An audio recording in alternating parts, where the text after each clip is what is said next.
All right, ready? Are you ready? Ready? No. Now? Are you ready to go? I'm ready.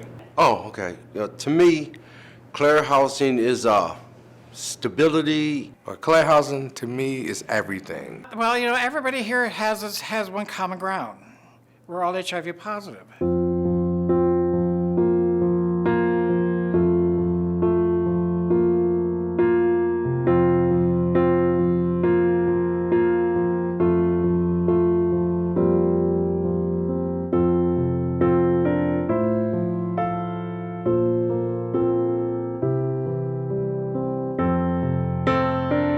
I met Leroy when he was homeless. You want to chase it, Leroy? No. Rick is my partner. He's a good friend, my lover, and I don't enjoy being with him.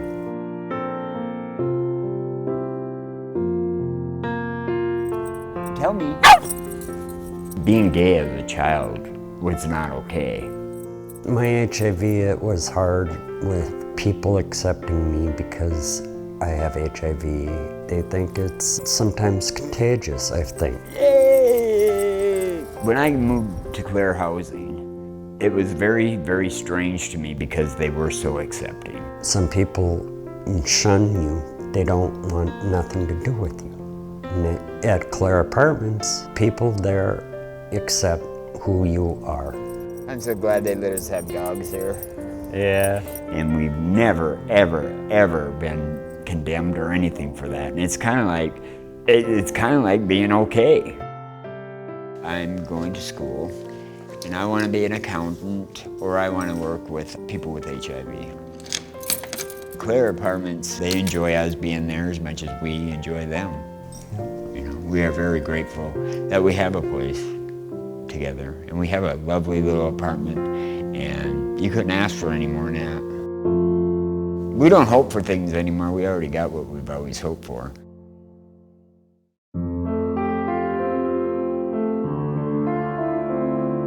I grew up on the reservation. My mom and dad, they raised me very, very well. You gonna carry this out for me? Taught me the rights and wrongs. I would say when I was 18, when I actually got into a relationship, apparently he was HIV positive. That's where I got HIV. It was challenging. I had a son who was born HIV positive and a daughter who's not. He's healthy right now. He's a 23-year-old healthy male. And my daughter's a 25-year-old healthy female. And they gave me grandkids.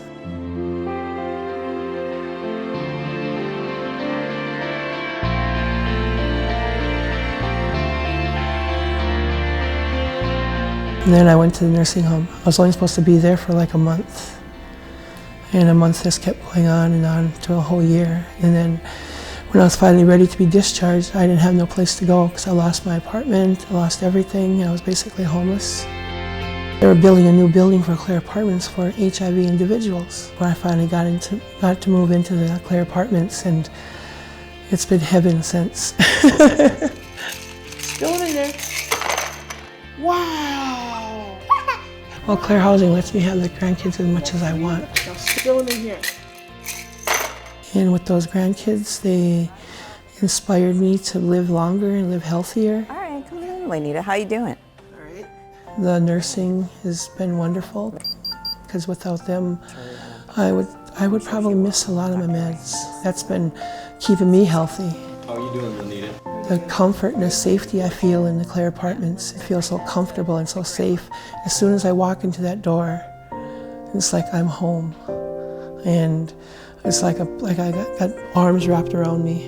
And they welcome my grandkids so much that there's no words in the world that to tell me how thankful I am for Clare Housing.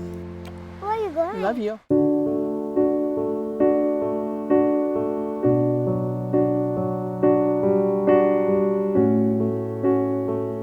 Before I lived at Grace's house, I lived in a nursing home, and the environment, it was just all suffering.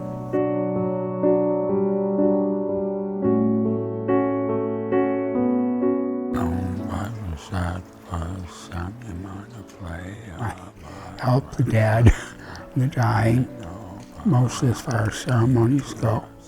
but with the meditation requirements for a Buddhist monk, they're quite heavy. So I meditate for several hours a day and pray and do things like that. So I have a quieter existence at Grace House than any place I've ever had. It was in 1985 when I was diagnosed as HIV positive. And what that socially meant at that time was you would be dead within 6 months. My whole family, all of us came together around us. And it was just such an antithesis to what most people were experiencing, because at the same time I was going into these hospitals, giving people who were dying of AIDS, giving them baths and stuff like that, because no one would do that.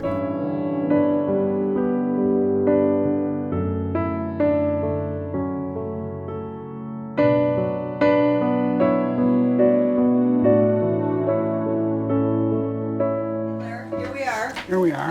Well, if I were to be testing my blood because I'm diabetic, it was like panic time. And at several occasions I was actually told to move away from everybody else while I was doing that.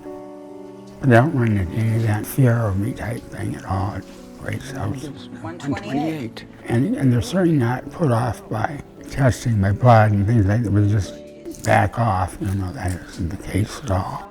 You know, they're very supportive. They really are.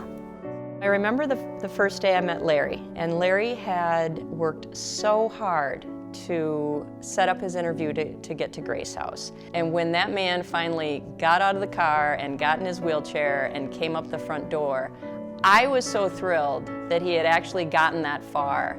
I'm so thankful that Grace House came to me, because I was going up and it was just, I never forget this. I was going up the walkway. After the ride, I could see this star magnolia. That's my favorite bush. And then Michelle Boyer comes out and says, "Larry, well, welcome home." And I thank God made it to Grace House. It's a place for me to be. That made me so happy, because there I have my home, I have my space, and it's secure.